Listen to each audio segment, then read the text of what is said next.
এই যে নোটিশটা দেখছেন, নোটিশটা 8 তারিখে জারি হয়েছে। অন্নপূর্ণা যোজনার অনেক রকম মানুষ, অনেক রকম মহিলা বাতিল হতে চলেছে, যারা জুলাই মাসে টাকা পেয়েছেন কিন্তু আগস্ট মাসে আর টাকা পাবেন না, এমনটাই কিন্তু নির্দেশনা জারি হয়েছে। তো চলুন পুরো ভিডিওটা দেখি, কারা পাবে না, কাদের নাম বাতিল হবে, কেন বাতিল হবে, পুরোটাই কিন্তু ভিডিওটা দেখবেন, স্কিপ করবেন না। দেখুন 8 তারিখে কিন্তু একটা নোটিশ জারি হয়েছে, সেখানে কিন্তু পরিষ্কার স্পষ্ট করে বলে দেওয়া হয়েছে কাদের বাড়িতে 3টে রুম আছে, কার শ্বশুর মশাই সরকারি চাকরি করে, কার শ্বশুর মশাই বা স্বামী পেনশন পায়, বা কে ইনকাম ট্যাক্স দেয়। যার নামে অন্নপূর্ণা যোজনা ফর্ম ফিল আপ হয়েছে, এমন কোনো মহিলা সে নিজে সরকারি চাকরি না করলেও তার স্বামী বা তার শ্বশুর মশাই পরিবারের সদস্য কেউ যদি সরকারি চাকরি করে, বাতিল হতে পারে তার অন্নপূর্ণা যোজনা। এমনটাই কিন্তু এই নির্দেশনায় জারি আছে। তো পুরোটা পড়ে শোনাবো, পুরো বাংলাতে পড়ে শোনাবো, ভিডিওটা স্কিপ করবেন না, প্রচুর শেয়ার করে দেবেন, কারণ 8 তারিখে যে নোটিশটা জারি হয়েছে আমার আর পজিটিভ কথা বলতে ইচ্ছে করছে না, কারণ ভিডিওতে প্রচুর মহিলাকে পজিটিভভাবে কথা বলার চেষ্টা করেছি যে আপনারা অবশ্যই পাবেন, কিন্তু এই নোটিশ জারি হওয়ার পর আমার মনে হচ্ছে না যে আপনাদেরকে আর কোনো রকম আশা আমি দেব। কারণ যখন প্রথম 19 তারিখে নির্দেশনা জারি হয়েছিল, সেখানে কিন্তু কিছু শর্তের কথা বলা হয়েছিল, যে মহিলা অন্নপূর্ণা যোজনার ফর্ম ফিল আপ করবে সে যদি সরকারি চাকরি না করে, সে যদি ইনকাম ট্যাক্স না দেয়, সে যদি জিএসটি পে না করে, তাহলে কিন্তু সে অন্নপূর্ণা যোজনার জন্য যোগ্য বলে যাচাই করা হবে, এমন কিন্তু নোটিশ সরকার থেকে জারি হয়েছিল। এবার 8 তারিখে আবারও মিটিং হয়েছে, সেখানে কিন্তু বেশ কিছু চূড়ান্ত সিদ্ধান্ত নেওয়া হয়েছে, আপনারাও শুনলে অবাক হবেন। তো চলুন ভিডিওটা কন্টিনিউ করি, প্রচুর শেয়ার করে দেবেন, মা বোনেদের স্বপ্ন হয়তো ভেঙে যেতে চলেছে। হ্যালো বন্ধুরা, ইউটিউব থেকে দেখে থাকলে চ্যানেলটাকে এখনই সাবস্ক্রাইব করে নেবেন এরকম আপডেট পাওয়ার জন্য। ফেসবুক থেকে দেখলে আমার ছোট্ট প্রোফাইলটাকে ফলো করে যুক্ত থাকবেন এরকম আপডেট পাওয়ার জন্য।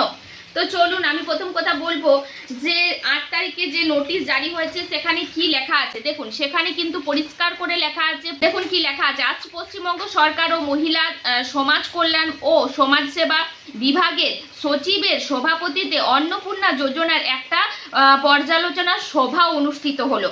তো বন্ধুরা, এই বিজ্ঞপ্তিতে লেখা আছে যে যেসব মহিলারা আশাকর্মী, অঙ্গনবাড়ি টিচার, সহায়ক কর্মী এইসব পদে যদি নিযুক্ত থাকে, সিভিক ভলেন্টিয়ার এইসব পদে যদি নিযুক্ত থাকে, তাদের আবেদনপত্র আপাতত স্থগিত আছে, মানে অনুমোদিত নাও হতে পারে। সেই সব আবেদনপত্র এখনো পর্যন্ত নাম উঠবে না, অন্নপূর্ণা যোজনায় অ্যাপ্রুভ হবে না, এমনটাই কিন্তু জারি করা হয়েছে। এবার আমি বলবো সত্যি কথাই যে আশাকর্মী, সিভিক ভলেন্টিয়ার এদের কিন্তু তেমন কোনো ইনকাম নেই, তাই এদের কিন্তু স্থগিত রাখা হয়েছে। আবার হয়তো পরবর্তীতে অনুমোদিত দেওয়াও হতে পারে, জানালে আমি অবশ্যই জানানোর চেষ্টা করব। এবার বলবো যারা পরিবারে, মানে যাদের পরিবারে স্বামী, শ্বশুর মশাই সরকারি চাকরি করছে বা ছেলে সরকারি চাকরি করছে, বা তাদের শ্বশুর মশাই বা স্বামী ইনকাম ট্যাক্স দিচ্ছে, আয়কর দিচ্ছে, তারাও কিন্তু এখন এই অন্নপূর্ণা যোজনার জন্য টাকা পাবে না, তাদেরও কিন্তু আবেদনগুলো অ্যাপ্রুভ হবে না, অ্যাপ্রুভ করতে বারণ করা হয়েছে সরকার থেকে। তারা কিন্তু পরবর্তী বিজ্ঞপ্তিতে জানাবে, যেটা স্পষ্ট করবে যে এই চূড়ান্ত সিদ্ধান্তই কি চূড়ান্ত সিদ্ধান্ত, নাকি তাদের আবারও আবেদন অ্যাপ্রুভ হবে, এটা কিন্তু পরবর্তী বিজ্ঞপ্তি এলে আমরা জানতে পারবো। এবার একটা কি ফিল্ড ভেরিফিকেশন আরম্ভ হয়েছে, মানে ফিল্ড ভেরিফিকেশন হচ্ছে আপনার বাড়ি বাড়ি গিয়ে ভেরিফিকেশন হচ্ছে। বাড়িতে গিয়ে যদি তেমন কিছু তারা দেখে আপনি যোগ্য কি না, আপনি যদি অযোগ্য হয়ে থাকেন, সেক্ষেত্রে কিন্তু আপনি জুলাই মাসে টাকা পেলেও আগস্ট মাসে নাও পেতে পারেন, আপনার নামটা কাটাও যেতে পারে, এমনটা কিন্তু নির্দেশ দেওয়া হয়েছে সরকার থেকে।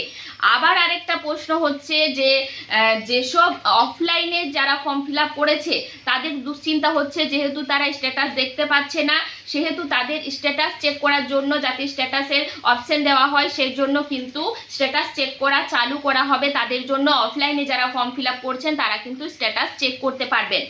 এবার বলুন 19 তারিখে যে বিজ্ঞপ্তি জারি হয়েছিল, সেখানে কিন্তু স্পষ্ট লেখা ছিল যে পরিবারে যদি কোনো সদস্য সরকারি চাকরি করে, ছেলে, স্বামী, তাহলে কিন্তু সেই মহিলা না করলে, সেই মহিলা যদি ইনকাম ট্যাক্স না দেয়, সেই মহিলা যদি কোনো রকম পেনশন না পায়, তাহলে কিন্তু সে যোগ্য।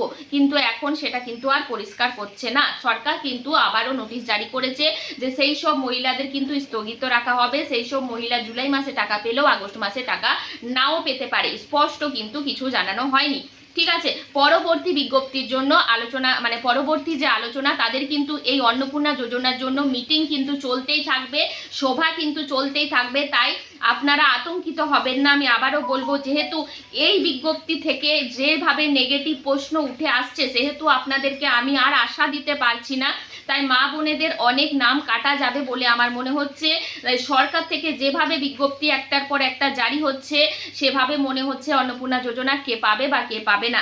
আবার একটা ভালো দিকও আছে এই নির্দেশনায়, যে কারো যদি 3টে পাকা রুম থাকে বা কারো নামে যদি 50 ডেসিমিল জায়গা থাকে, সেই ক্ষেত্রে কিন্তু সে অন্নপূর্ণা যোজনা টাকা পাবে, তার নাম কিন্তু কাটা যাবে না। কোনো মহিলার নামে যদি এই থাকে বা কোনো মহিলার বাড়ি যদি তেমন থাকে, অনেকেই মনে করছেন যে আমার 2তলা বাড়ি আছে, 4টে রুম আছে, 3টে রুম আছে, সেক্ষেত্রে আপনার নামটা কাটা যাবে না, এটা নিশ্চিন্তে থাকতে পারেন। আপনার নামে যদি 50 ডেসিমিল জমিও থাকে, তাহলেও কিন্তু আপনার নামটা কাটা যাবে না। এইটা একটা ভালো দিক জানানো হয়েছে।